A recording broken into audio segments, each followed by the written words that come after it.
you grew a plant in lunar soil. Awesome. It's called Arabidopsis thaliana, aka Thale cress. It's from the broccoli and kale family, and also turnips and cauliflower. But let's admit it, broccoli and kale, they're the superstars of this family.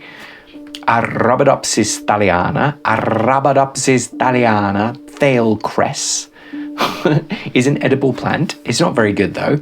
You wouldn't want to eat it, especially the stuff they grew in lunar soil, because it had a bit of a tough time. By the way, it's Ftrhstry. We're remembering the next 100 years in a time vortex. And this is pretty big news. When did this soil arrive on Earth? Quite a long time ago. Thanks for asking. It's from Apollos 12, 11, and 17. 17 was the last time humans were on the moon. It was the final visitation until the Artemis program. So it was the end of the Apollo program, and as a result, it's the most recent visit in 2022 still that you've had to the moon. So congratulations for finally getting something out of it. This project's been in the work for 14 years. Scientists requested, could they please have some lunar soil? They asked for just 4 grams, which is like not even a teaspoon. And the magnanimous gods of NASA granted them a full 12 grams, which is like more than 2 teaspoons, which they could plant in their little thimbles and grow Arabidopsis thaliana, Thale cress. I just like saying it. It's a plant I didn't know existed until I learnt about this history, which is, exciting. It's pretty exciting. It's pretty cool. Moon dirt. You grew plants in moon dirt, and you could theoretically eat them. You wouldn't want to, again though, because the plants they grew in the comparative ash from volcanoes did a little better. They also compared it to how Arabidopsis thaliana grew in some synthetic lunar regolith and some other alternatives drawn from harsh conditions. And they found that the moon soil was pretty bad, especially the moon soil from Apollo 11, which got more exposed to space, and the cosmic rays probably damaged it or made it harder for plants to grow. Lunar soil has some bits in it that are a little challenging for plants, like iron and shards of glass. So it's not the most hospitable substrate in which to become a grown-up plant, but it is nonetheless possible. And they found that almost all of the seeds they planted in these little thimblefuls of moon dirt sprouted and grew into plants. They exhibited stress. They turned purple, for example, and got little black spots. They expressed genes that indicated that they were under stress. One of the reasons they chose Thale cress for this study is that it's a very well understood plant. It's been fully sequenced, so they know a lot about the genetics of this plant. And also it's been to space and had some trips on the ISS, and therefore has been studied in spatial habitats, but it's never been grown in lunar soil. In fact, nothing has ever been grown in lunar soil until this moment. So it's a bit of a cool sort of history step. This is, one of those first steps for people. And where is it going, you might well ask? Well, it's going back to the moon, for one thing. The Artemis program, which we've talked about extensively, maybe we can put it somewhere here, is coming up in the 20s. It's a very exciting series of revisits to the moon, getting people back, but this time to stay.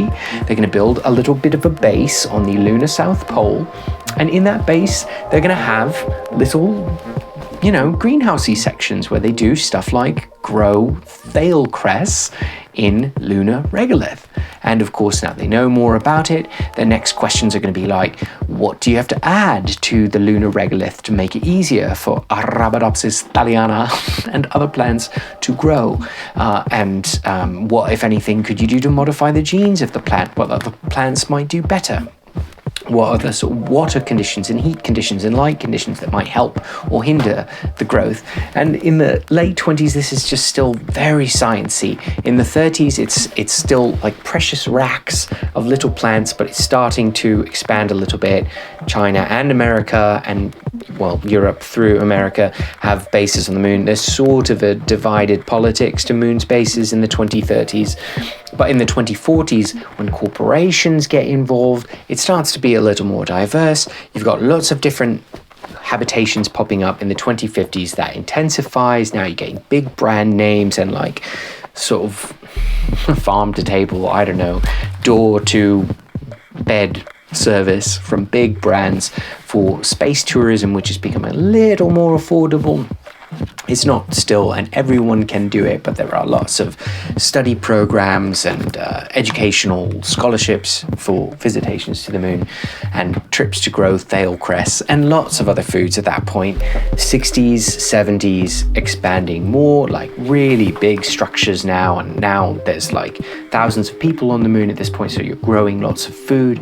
But you're also starting to get into new kinds of bodies that are a little more flexible in the light lunar atmosphere.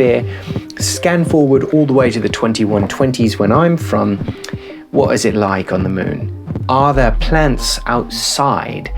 Not quite yet, but almost. In the 2120s, terraformation of the moon is still pretty early. It's slow going. We've got a magnetic field set up from a Lagrange point to help deflect some of the oncoming solar wind and other cosmic particles, and to help the moon begin to cultivate a magnetosphere which can start to keep some of its atmospherics around. So there's sort of like a baby atmosphere around the moon in the 2120s, which is exciting. And people are trying to grow outdoor crops on the moon for the first time, but it's not quite ready for prime time. It's still early days, experimental. There's not much of an atmosphere yet, but there are some sort of world building machines that are churning out atmospheric stuff. So it's on the way to happening in the 2120s. What there is, and there has been for quite some time, is some sort of like simulacra life, like nano life. So the progress you make in nanotechnology throughout the 21s allows you to use little tiny machines to basically simulate living organisms and in fact entire ecosystems as this stuff scales up. So you build basically like evolutionarily reproducing nano machines, and they create something an awful lot like life, except much more manicured because it's controlled directly by AI. Meanwhile, you've got bodies like my virtual body, which can interface with a non-breathing body that can walk around pretty easily and just like enjoy being on the moon. I go to the moon sometimes. I don't need a meat sack to move around. I just choose a nice, largely metallic, composite, synthetic, and do whatever I want on the moon. It's really fun, actually. I recommend it. And in the 2120s, there are millions of people on the moon. It's a big place to be with lots of cool stuff going on. And it's got its own kind of quirky culture. It's not quite Earth, but it's closer to Earth than Mars. It's not as adventurous and sort of wild westy as Mars. It's a little more homey, but it is kind of kooky. The moon retains that loony quality for which it was so lovingly named.